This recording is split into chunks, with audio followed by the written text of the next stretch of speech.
नमस्कार, न्यूज़ और हिंदुस्तान देख रहे हैं आप। मैं हूं आपके साथ अक्षता रावत। चलिए रुक करते हैं खबरों का। उत्तराखंड में स्थायी मूल निवास 1950 में सशक्त भू कानून लागू करने की मांग को लेकर हरिद्वार की सड़कों पर प्रदर्शनकारियों का जनसैलाब उमड़ आया। ऋषिकुल से हर की पैड़ी तक निकली स्वाभिमान रैली में बड़ी संख्या में लोगों ने शिरकत की। रैली की अगुवाई कर रहे संघर्ष समिति के संयोजक मोहन डमरी ने हर की पैड़ी पहुंचकर प्रदर्शनकारियों को संबोधित करते हुए घोषणा की कि मूल निवास 1950 और मजबूत भू कानून की मांग को लेकर 26 नवंबर से ऋषिकेश में त्रिवेणी घाट में भूख हड़ताल प्रारंभ की जाएगी। वो तब तक जारी रहेगी जब तक उत्तराखंड में सशक्त भू कानून लागू नहीं हो जाता। उन्होंने कहा कि सशक्त भू कानून का जो ड्राफ्ट सरकार के पास है उसे जनता के बीच सार्वजनिक किया जाना चाहिए।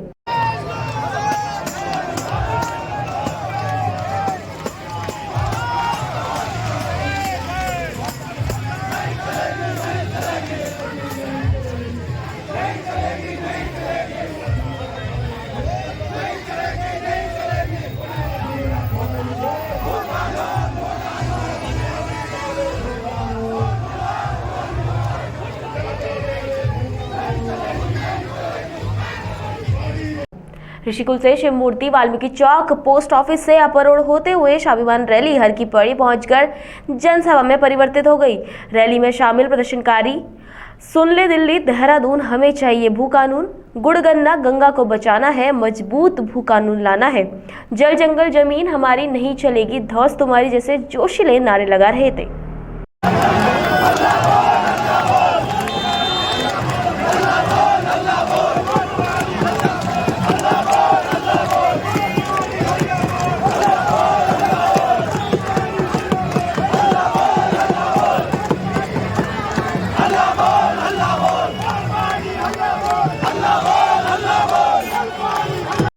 वो हमें संबोधित करें और बताएं कि संघर्ष किस दिशा में जाएगा। भाई मोहन डमरी, तुम संघर्ष करो, हम तुम्हारे साथ हैं। तुम संघर्ष करो, हम तुम्हारे साथ हैं। भाई मोहन डमरी, हम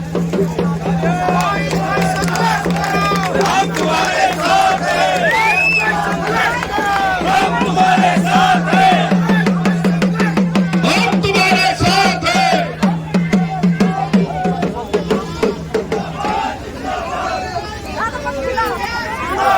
हाथ उठा के मोहित भाई का स्वागत।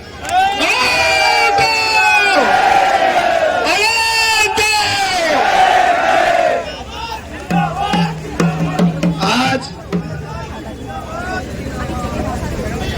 आपकी ताकत ने ये एहसास करा दिया है, आपकी ताकत की गूंज, आपके नारों की गूंज आज मुख्यमंत्री के कानों तक जरूर पहुंच कानून पे उतर रहे हैं। जिस भी तरह है ये ताकत ही मैं अपने राज में देख रहा था। मैं पिछले एक हफ्ते से हरिद्वार में हूं। यहाँ का हर एक युवा बनाने के लिए दिन रात काम कर रहे थे, दिन रात अपने लोगों को बता रहे थे कि इस आंदोलन में शामिल होना है। इस मंच के माध्यम से आभार व्यक्त करूंगा जो इस संघर्ष को आगे बढ़ाने का काम कर रहे हैं। ये लड़ाई अकेला मोहित डमरी की लड़ाई नहीं है, ये हर एक मूल निवासी की, हर एक उत्तराखंडी की लड़ाई है जिसका आज अस्तित्व संकट में है, जिसका अस्मिता को खतरा हो गया है, जिसके सामने पहचान का खतरा हो गया है। और आज आप लोगों की ताकत ने, जो लोग यहाँ पर पहाड़ मैदान की खाई तैयार करते हैं अपने राजनीतिक वोट बैंक के लिए, उनके मुंह पर भी करारा तमाचा मारा है। हम ये कहना चाहते हैं जो पहाड़ मैदान को बांटने वाले लोग हैं, उनके मंसूबे बिल्कुल भी कामयाब नहीं होंगे। आज आप देखिए इस आंदोलन को हमारे किसान भाइयों ने भी समर्थन दिया है, हमारे व्यापारी भाइयों ने भी समर्थन दिया है, इस क्षेत्र में तमाम उन लोगों ने समर्थन दिया है जो इस भावना को समझते हैं कि हमें अपने राज्य को बचाना है। आज आप देखिए जो हमारे यहाँ के अपने किसान भाई भी हैं इस राज्य के, उनके सामने भी अपनी जमीनों को बचाने का एक बड़ा खतरा है। पर्वतीय क्षेत्र के लोग और मैदानी मूल के लोग सभी के सामने एक तरह का संकट है, हमें अपनी जमीनें बचानी है, अपने राज्य में नौकरियां सुरक्षित करनी है। आज हमारे हाथों से हमारे अपने अधिकार छीनते जा रहे हैं। आज आप देखिए लगातार नौकरियों पर टाके डाले जा रहे हैं। हमारे बच्चों को नौकरियां नहीं मिल रही हैं। बाहर से आने वाले लोग पैसे देकर नौकरियां लग रही है उनकी, पैसे से अपने लिए नौकरियों की व्यवस्था बना रहे हैं और हमारे युवा धक्के खा रहे हैं। उनके लिए कोई नौकरियां नहीं है, कोई रोजगार नहीं है। सिडकुल हमारे सामने है। आप मुझे बताइए कितना रोजगार यहाँ पे हमारे लोगों को मिला? क्या रोजगार मिला बताइए? सरकार के हमारे लोगों को नर्सिंग में भर्ती से आप देखिए तक नहीं आता है, उनको लिखना नहीं आता, से देख रहे हैं हमारे लिए 2000 के बिना आज में लूट के कानून लाएंगे। हम पूछे कब लाएंगे? जब हमें सारे लोग भूमि होंगे।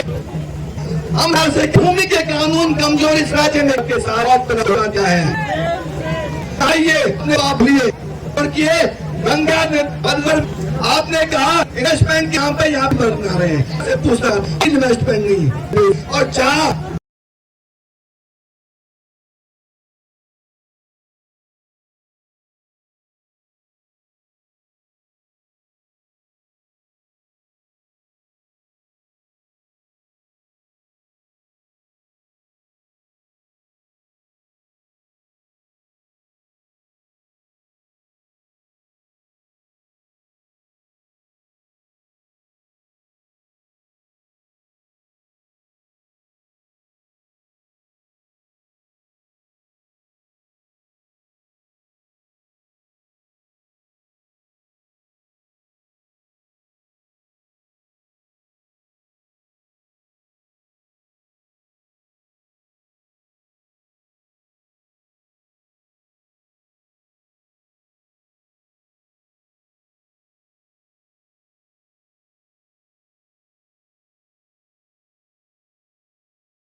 Bureau report news Hindustan Haridwar.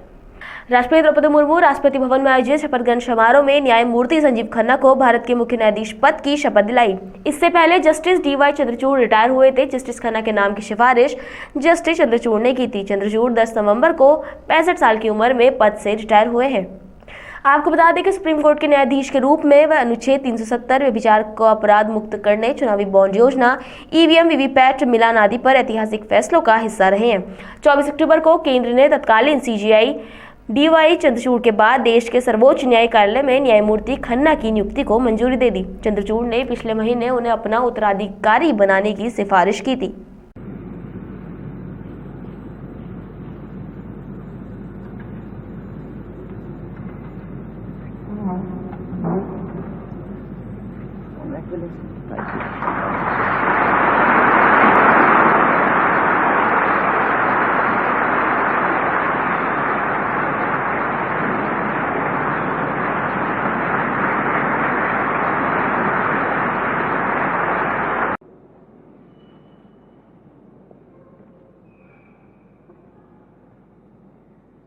माननीय राष्ट्रपति महोदया, आपकी अनुमति हो तो समारोह का शुभारंभ किया जाए।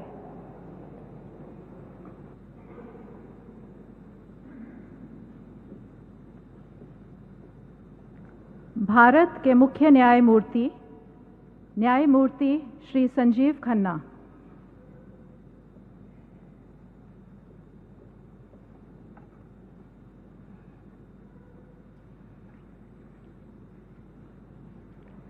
I, Sanjeev Khanna, having been appointed Chief Justice of the Supreme Court of India, having been appointed Chief Justice of the Supreme Court of India, do swear in the name of God do swear in the name of God that I will bear true faith and allegiance to the Constitution of India as by law established, that I will bear true faith and allegiance to the Constitution of India as by law established, that I will uphold the sovereignty and integrity of India, that I will uphold the sovereignty and integrity of India, that I will duly and faithfully and to the best of my ability, knowledge and judgment that I will duly and faithfully, and to the best of my ability, knowledge and judgment, perform the duties of my office without fear or favor, affection or ill will, perform the duties of my office without fear or favor, affection or ill will, and that I will uphold the Constitution and the laws.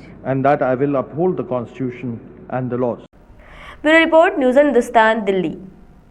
Cabinet मंत्री प्रेमचंद अग्रवाल श्री बद्रीनाथ धाम के दर्शन के लिए पहुंचे, जहां उन्होंने प्रदेश के सुख समृद्धि की कामना की और वहीं प्रदेशवासियों को इगास की शुभकामनाएं भी दी। बीकेटीसी मीडिया प्रभारी डॉक्टर हरीश गौड़ ने बताया कि बद्रीनाथ धाम में इस अवसर पर कैबिनेट मंत्री ने सभी श्रद्धालुजनों प्रदेशवासियों को इगास पर्व की शुभकामनाएं दी। श्री बद्रीनाथ केदारनाथ मंदिर समिति सहित यात्रा से जुड़े सभी विभागों का बेहतर यात्रा व्यवस्थाओं के लिए धन्यवाद भी किया। और भगवान से प्रार्थना की है कि मेरा ये उत्तराखंड पूरा देश के हर व्यक्ति के ऊपर कृपा बनी रहे, सुख समृद्धि उनके परिवारों में आए, ऐसी कामना मैंने की है। निश्चित रूप से भगवान बद्री विशाल इतना विराट हृदय है कि आज हजारों लाखों लोग आपके दर्शन करके और आपके दर्शन का पुण्य लाभ लेके यहाँ का आशीर्वाद लेके जाते हैं। मैं पुनः सबको इगास की बधाई दे रहा हूँ। भगवान बद्री विशाल के चरणों में प्रणाम करते हुए सबको धन्यवाद कर रहा हूँ। जय Badri Vishal. Bureau report, news Hindustan, Chamoli. Congress के राष्ट्रीय अध्यक्ष मल्लिकार्जुन खड़गे ने महाराष्ट्र विधानसभा चुनाव 2024 के लिए महाविकास आघाड़ी का घोषणा पत्र महाराष्ट्र नामा जारी किया है। इस अवसर पर शिवसेना नेता संजय राउत, एनसीपी एससीपी सांसद सुप्रिया सुले, कांग्रेस महासचिव केसी वेणुगोपाल और अन्य नेता मौजूद रहे। वहीं मल्लिकार्जुन खड़गे ने कहा कि नौकरी चाहने वाली युवाओं को 4,000 रुपए मासिक स्टाइपेंड दिया जाएगा। 25 लाख रुपए की हमारी स्वास्थ्य बीमा योजना राजस्थान में अशोक गहलोत द्वारा शुरू की गई थी और इसे महाराष्ट्र में भी लागू किया जाएगा। हम मुफ्त दवाइयां भी उपलब्ध कराने का वादा करते हैं। नौकरी चाहने वाला युवाओं को 4,000 रुपए का मंथली स्टाइपेंड दे रहे हैं ताकि वो नौकरी के तलाश में रहकर बहुत अपना समय गुजारता है और उसको पैसे नहीं रहते, जहां नौकरियां आते हैं, एम्प्लॉयमेंट की नोटिफिकेशन होते हैं, पहुंच नहीं सकते, उसीलिए उसको अपने 4,000 रुपए मंथली स्टाइपेंड देंगे। स्किल डेवलपमेंट में भी अगर उनको कहीं रखना है रख देंगे। ये काम हम दे रहे हैं। हमारा हेल्थ इंश्योरेंस स्कीम जो है 25 लाख का है। जैसा हमारे गहलोत है क्या, गहलोत जी ने शुरू किया था ये राजस्थान में। हम किसी की स्कीम चोरी नहीं किए, हम अपना ये स्कीम यहां भी लागू कर रहे हैं महाराष्ट्र में। तो 25 लाख रुपए इंश्योरेंस, हेल्थ इंश्योरेंस और फ्री मेडिसिन ये हम देंगे, ये हमारा वादा है। फिर राजस्थान में जैसा ये चिरंजीवी योजना थी, 90% अधिक आबादी को ये लाभ वहां मिला, यहां भी उतना ही लाभ 90% के नजदीक सबको मिलेगा। और ये सब सम्मति से हमने ये स्कीम लागू करने का तय किया है। अब समाज में जितने भी बाधाएं है, सबको उन बाधाओं को निकाल के फेयर अपॉर्चुनिटी देना और उनको उनके स्तर पर यानी जातीय जनगणना करने का हमने फैसला लिया है। और जो 50% सीलिंग है उसको भी हम हटाएंगे, जैसा कि तमिलनाडु में 50% सीलिंग हटाया है। जो गरीबों को मिलना चाहिए उसका जैसा ये किया, वही उस आधार पर हम भी ये जाति जनगणना करने के बाद जिन लोग जो वंचित लोग हैं, जो गरीब से गरीब लोग हैं, जो ओबीसी है, उनको इसका फायदा होगा। ये काम भी हम कर रहे हैं। ये हम सिर्फ ये नहीं कर रहे, बोल रहे नहीं, कल से तेलंगाना में ये जातीय जनगणना कांग्रेस सरकार वहां पर शुरू की है। 2030 में छत्रपति शिवाजी महाराज 400वीं जयंती होगी। उनके जनता प्रथम की विचारधारा को लागू करने और हमारी उन्हें सच्ची श्रद्धांजलि होगी। महाराष्ट्र की तरक्की और खुशहाली के लिए हम अपना मैनिफेस्टो महाराष्ट्रनामा आपके समक्ष रखते हैं। उद्योगों की स्थापना और रोजगार के अवसर पैदा करने के लिए न्यू इंडस्ट्रियल पॉलिसी बनेगी। इसमें रोजगार पैदा करने के साथ श्रमिकों के कल्याण पर हमारा फोकस होगा। हम तत्काल 2.5 लाख खाली पड़े हुए गवर्नमेंट जॉब्स को भरने की Maharashtra state MPSC exam process आरंभ करेंगे। एडवांस शेड्यूल्स और 45 दिनों के भीतर उसका रिजल्ट भी लाने का काम हम करेंगे। महाराष्ट्र के इतिहास में पहली बार सभी 27 म्युनिसिपल कॉरपोरेशन के चुनाव नहीं हो सके, इसीलिए इसका कारण ये है कि अच्छा गवर्नेंस नहीं है। इसीलिए ये डेमोक्रेटिक तरीके से जो करने का ये है यानी गवर्नेंस, वो उससे आज हम पीछे हैं। हम लोग लोकतंत्र और जवाबदेही तय करने के तत्काल लोकल सेल्फ गवर्नमेंट के चुनावों के लिए टाइम टेबल की घोषणा करेंगे।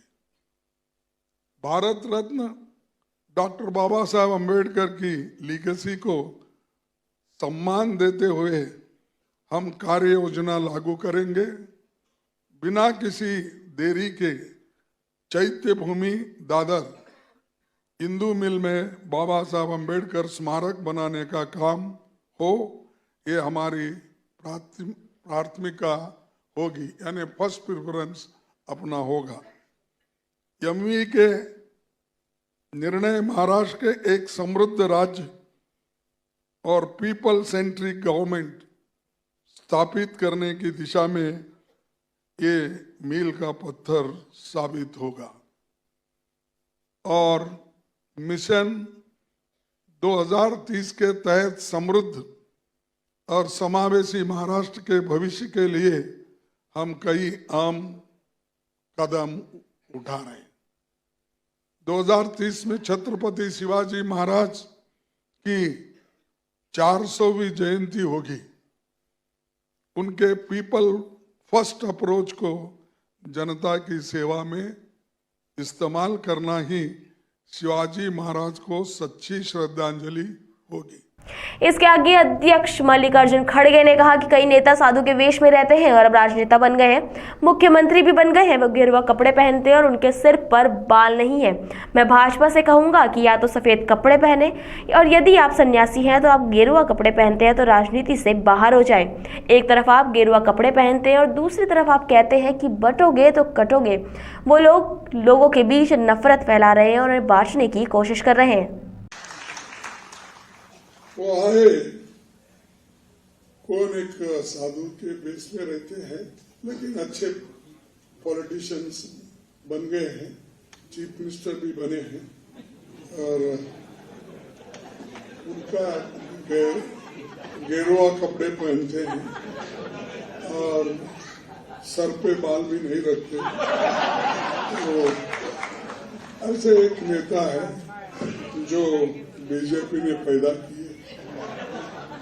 ठीक है कि हम उससे कोई, मैं ये कह रहा हूं उनको, बीजेपी को, या तो सफेद कपड़े डालो, या तो सन्यासी कपड़े डालते हो, गेरुआ डालते हो, पॉलिटिक्स से बाहर हो जाओ।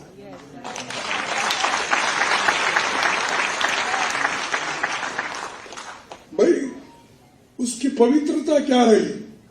एक तरफ गेरुआ कपड़े डालते हो, जज साहब आपको पूछ रहा हूं, एक तरफ गेरुआ कपड़े डालते हो, दूसरों को उपदेश करते हो, बटेंगे तो कटेंगे बोलते हो, और ये क्यों डाले? अरे आपका काम तो है सबको जोड़ना, सबसे प्रेम से बात करना, सबको एक रखना। वो सब छोड़ के इन्होंने भारत जोड़ने के लिए, जैसा कि राहुल गांधी ने कन्याकुमारी से कश्मीर तक पैदल चला, आराम में बड़े बड़े गाड़ियां लेके घूम रहे और गरीबों की बात करते हैं और लोगों में विष भर रहे हैं, तोड़ने का काम कर रहे हैं। तो इसलिए इनसे होशियार रहना ये जरूरी है। और ये अगर अगर मैं अपील करता हूं आपसे कि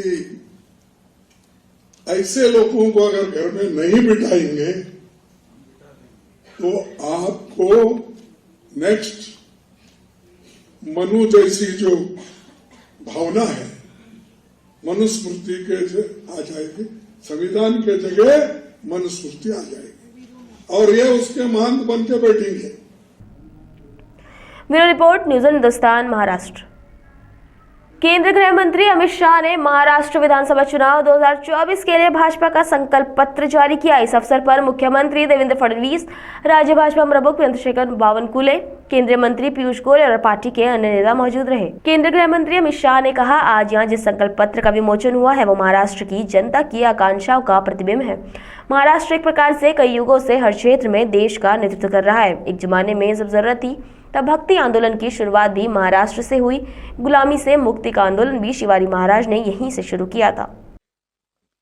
आज यहां पर अभी जिस संकल्प पत्र का विमोचन हुआ, वो संकल्प पत्र ये महाराष्ट्र की महान भूमिका, सारी जनता के आकांक्षाओं का प्रतिबिंब है।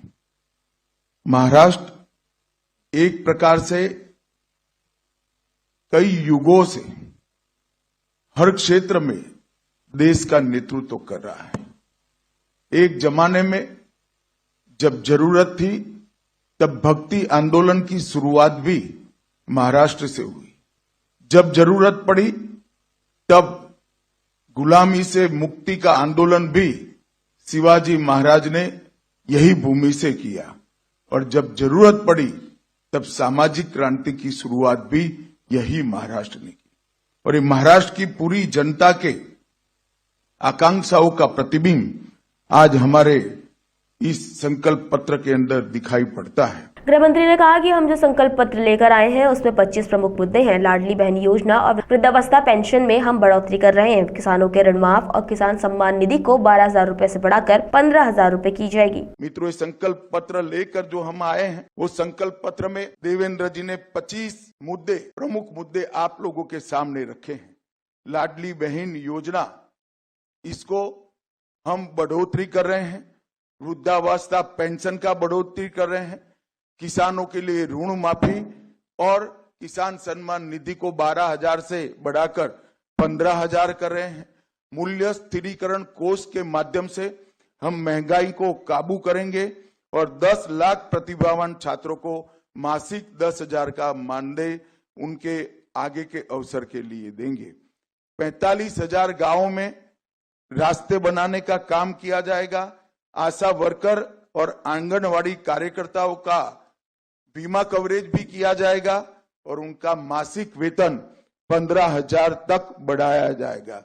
वीज बिल में 30% कपात सौर ऊर्जा और अक्षय ऊर्जा पर से भर दिया जाएगा और 2028 तक महाराष्ट्र की इकोनॉमी को $1 ट्रिलियन की अर्थव्यवस्था करने का लक्ष्य हमारी यूपी सरकार ने रखा है। मैं विश्वास दिलाना चाहता हूं महाराष्ट्र की जनता को कि $5 ट्रिलियन का जो मोदी जी ने लक्ष्य रखा है, इसकी पूर्ति महाराष्ट्र के $1 ट्रिलियन के इकोनॉमी के लक्ष्य से होने वाले। अमित शाह ने कहा कि चुनाव में हमारा मुकाबला महाविकास अघाड़ी से है। मैं कहना चाहता हूं कि अघाड़ी की सारी योजनाएं सत्ता के लालच में तुष्टीकरण की है, विचारधाराओं का अपमान करने वाली है और महाराष्ट्र की संस्कृति से छल करने वाली है।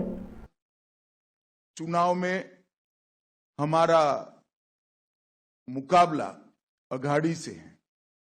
मैं निश्चित रूप से कहना चाहता हूं कि अघाड़ी की सारी योजनाएं सत्ता के लालच में तुष्टीकरण की है, विचारधाराओं का अपमान करने वाली है और महाराष्ट्र की संस्कृति से छल कर केवल सत्ता प्राप्ति के लिए आगे बढ़ने वाली विचारधारा है। साथ ही उन्होंने उद्धव ठाकरे से सवाल किया कि क्या वे कांग्रेस के नेता राहुल गांधी से कह सकते हैं वीर सावरकर के लिए 2 शब्द बोल दें। क्या कांग्रेस का कोई नेता बाला साहेब ठाकरे के सम्मान में 2 वाक्य बोल सकता है। अंतर्विरोध के बीच में अघाड़ी की सरकार बनाने का स्वप्न लेकर जो लोग निकले हैं उनको महाराष्ट्र की जनता जान ले, ये बहुत ही जरूरी है।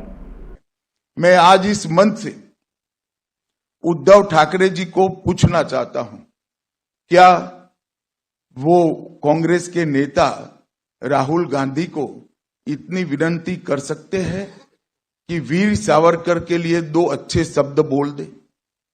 क्या कांग्रेस का कोई नेता सम्मानीय बाला साहब ठाकरे के सम्मान में 2 वाक्य अच्छे बोल सकता है क्या?